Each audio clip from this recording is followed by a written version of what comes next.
Hormatly Ata Watan Dünyada Gepleşmeden tomaşaçylary, bilýäňiz biz size Ata Watan Dünyada Gepleşmeden Amerikanyň Birleşik Ştatlaryndan we Türkiýeden bir näse sanak sanyny size getirdik.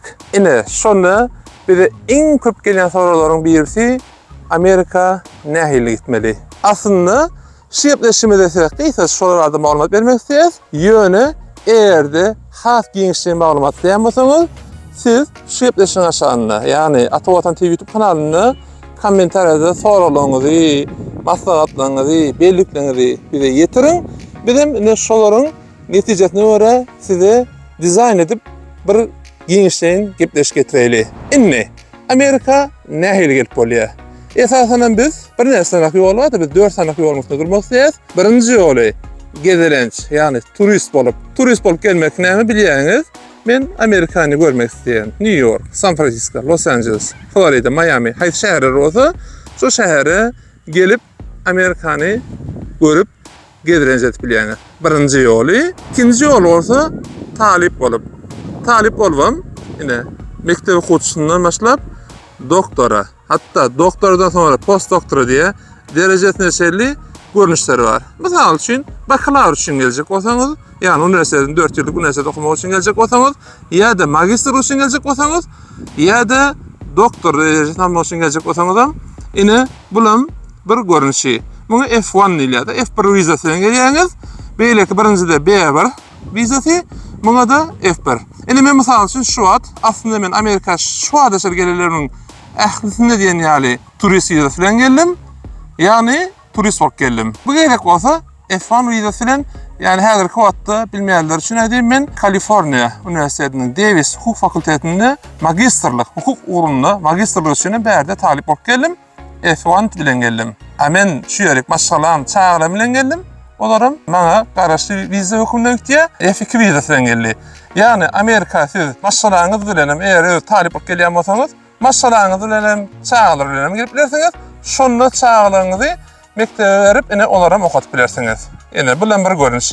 Birincisi turist diýdik, ikincisi talip diýdik, üçüncüsü green card diýip bilýäňiz. Biz atawatan.com saytymyzda her ýyl bu barada hawada da moýýar.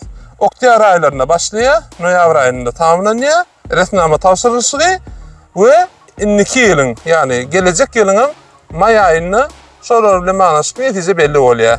Aslında green card'ın bir näse sanak ýol bar, şonuň iň aňsat ýoly ýöne garantide milyonlarça adam tapşyrýar. Ýöne resminama hökümde iň aňsat ýollar indi lasere görnüşi. Bular bilen manaşykla soralaryňyz bolsa biz size giňişini getireriz. O ýerde sermel käwratlar bar. Üçüncü ýol. Dördüncü ýol bolsa rahmet çekmek bilen, ýani rahmet çekmek maksady bilen. Bu ýerde ýene esasen size bärde sponsor boljak bir firmany iş berjegini tapmaly. Ine 4 sanak ýol, aslında diýişmeýärlik bir näse sanak ýol bar. Biz esasen gepleşmeli, ýani Amerika näet gelmeliýän gepleşme dizayn edemede esasen şu 4 ýol bolsa durur.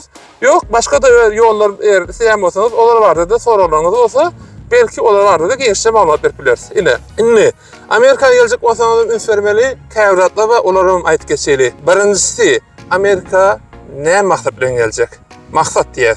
Ýani Amerika'ya gelmek özü bir maksat däl. Amerika'ya gelmek isteýän näme üçin? Talip bolup okumak isteýän, işlemek isteýän, gezmek isteýän, görmek isteýän, ýaşamak isteýän. Maksadyňyz anyk bolsa bolar. İkincisi, näçe maksat bilen geljek? Al maksat bilen baglanşyk aslında. Okumak üçün gelecek bolsaň 4 ýyllykdyr, 2 ýyllykdyr, 6 ýyllykdyr, işlemek üçün gelecek bolsaň palança ýyllykdyr, gezmek üçün gelecek bolsaň 10 gündür, 20 gündür.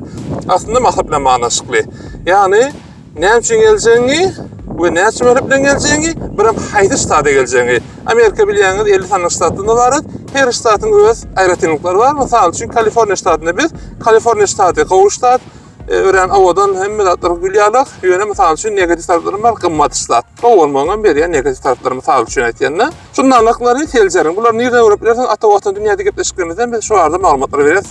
Washingtondan başlap Miami, Florida, Kaliforniýa diýen ýerler Amerikanyň başly köp ýerine biz gezelenç etdik. Şu ýerde gepleşiklerimizden ente getirmediklerimizden mysal üçin Harvardda gidipdik. Amerikanyň ýokary taraplaryny olaram size ýetirir. Şonuň tomuş etseňizden siz bu barada maglumat bilersiňiz. Indi esasen biz sermel zatlaryň biri 3 tane adresine getirdik. Indi ýene bir adam elak geçeli Amerika'ya gelmek üçin viza nereden tapşyrmaly barda da giňişçe maglumat berjek, ýöne kysgaça getireýin. Haýsy ýurda gitjek bolsaňyz, diňe bir Amerika däl.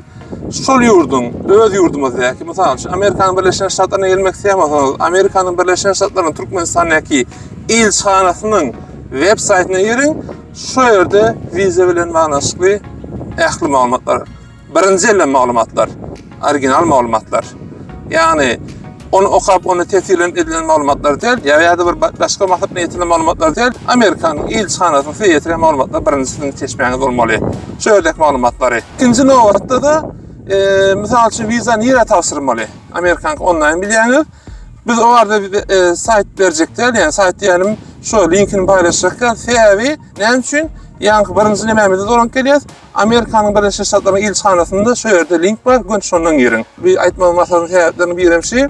Sebebi misal üçün Google'a girseniz Amerika nähili ýetip bolýar, viza diýseniz bir näsene fake saytlara çykyp biler. O sizi ýangyşyp biler, bank informasiýalarını alıp biler, şahsy informasiýalarını alıp biler. Şonuň üçin hem birinji nöwetde ýene elçixananyň täze ertäk gün elçixana baraňyzda ine sizi viza berjek edary elçixana bolar üçin hem inin şonarın malumatlaryny vermeli. Üçüncü adam ingilis dili. Misal üçün gezelen etmek üçin ingilis dilinden bolmasa da gelip bilersin de. Yani elbette İngilizcenin ne çığı olsa özünüz şonça arkaim olursunuz berdi.